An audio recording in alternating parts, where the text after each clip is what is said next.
Hi there, and this is my answer to your request to do something about the OBE that I had. Actually, I've had more than one. I really am finding your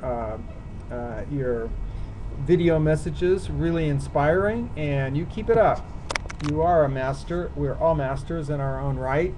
Uh, Outside, you can see it is a beautiful sunset here in Hawaii. I just got in from the beach, and I'm going to actually tell you, I'm not going to take your time to read it, the story of my first OBE that I have in this book that I taught my children when I was teaching middle school, because kids are constantly freaked out because our society does not tell them how natural it is to have an OBE. In my own case, it was pretty normal in the sense that I was very upset. It occurred on a Christmas Eve, a beautiful Christmas Eve, actually, and it was snowing outside. I was about 5 or 6 years old in Pennsylvania. It was going to be a white Christmas, and I was really excited about Santa Claus coming. So I had been sent to my room to wait for the festivities to begin. When my father came up to the room later on in the evening on Christmas Eve and told me that I was to stay in my room the rest of the night because they were having their Christmas party and it was adults only, that was not my plan book. As a little kid, I loved Christmas and I wanted to be part of the party. I was a party boy even then. And so remember how when you're kids, all you can do is like stay in your room in this like rage. Remember all those times where you felt resentful and enraged that the grown-ups did not get it, you know? Well, in this particular case, I amped up my vibration, my quantum energy to such a point that I kind of like, I think, semi-passed out. And the next thing I know, I was rising out of my body. I was rising out of my body. Let me see here.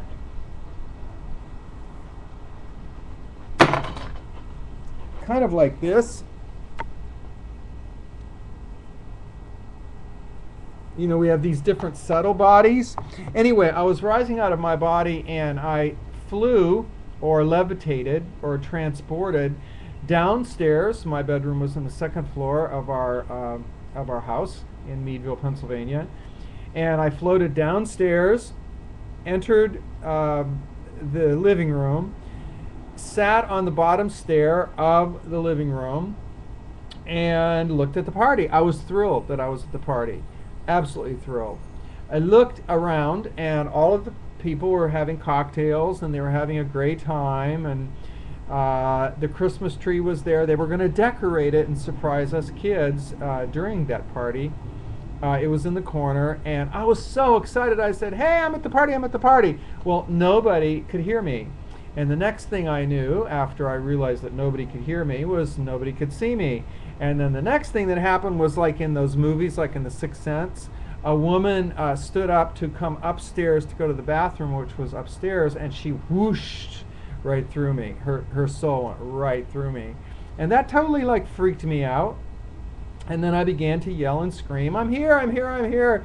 And other adults began to whoosh kind of through me, and I like ran around the living room going through these people. I didn't like their grown-up energy, their serious energy at all, and I found myself flying upstairs and whooshing back into my body, and I woke up the next morning, Christmas morning, of course, and I knew that I'd been to the party. So when my parents came up finally to wake me up, to tell me it was time to come down and see the tree and get my presents and things, I told them the story. I said, "I've got to tell you the story. I was at the party. I somehow left my body. I was at the party. I don't know what happened." You know, and they said, "Show us what happened." I took them to the stairs. I showed them how I went down the stairs and where I waited. And they got like really freaked out and really quiet and said, "Do not tell this to anybody else." It was in the 1950s. OBEs were not in the cultural conversation. Luckily, it did encourage them to buy Edgar Cayce books and Ruth Montgomery books, and they began to realize that I was a little bit extraordinary as a kid. They didn't totally throw out the idea. They began to actually keep a journal of my metaphysical adventures. And that was just really the first of many metaphysical adventures, which those of us like you and I and other people who have been blessed with having experiences where our consciousness actually leaves this physical capsule, and exists separate from the flesh, which one day will not be here. And so it's really nice to know that we're going to be eternal and immortal without having to be inside just this particular fleshy bio-body space suit, they call it, and what to believe, a bio-body spacesuit.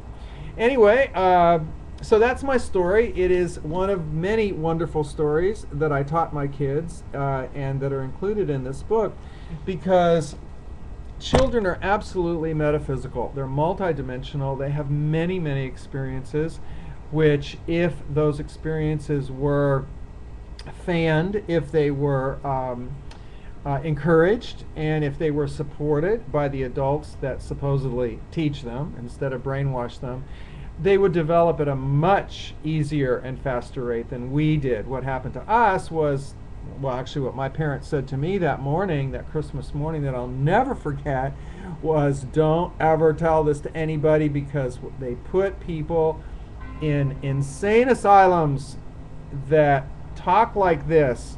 And so I learned very early on that I'd better not talk about this to my peers, and I began a secret life in which I kept those experiences pretty much to myself, except when I had such large ones, which I will tell you about later, that I had to tell my parents. And I wish I could find the book that my mom kept of these when I was a little kid, but there were many, many such experiences. So the bells are ringing outside. Let me show you right now. It is sunset here in Waikiki, and the bells are ringing over there in Kings Village. I think you might be able to see that they're decorating. You can see that means it's 6 o'clock here in Waikiki. See, they're decorating some of the buildings. I don't know if you can hear the birds over there in the banyan trees, but that's the food pantry, and that's part of downtown Waikiki. There's the pool down there, and you can see some decorations there. You can see the hotel across the street, and of course you can see my beautiful mountains and the canal. This canal made Waikiki possible because Waikiki used to be fish ponds, as we were talking about earlier. Lots of koi grew in these fish ponds, and the Ali'i, the royal families, always had plenty of fish for their luau's. But then when the white people came, they decided they wanted to turn it into land development, and they built this canal which dried up the fish ponds and made it possible for dry land. There you see the golf course and rain coming in over the mountains, which are part of the volcanoes of Diamond Head. So anyway, that's my story of out-of-body experiences for today, December, I think it's 16th, 2001, and I send you a happy aloha, and what we say here in Hawaii is mele kalikimaka, which is Merry Christmas in the language of the islands. So, aloha, and I'm now walking back in here, and I would really appreciate it if you have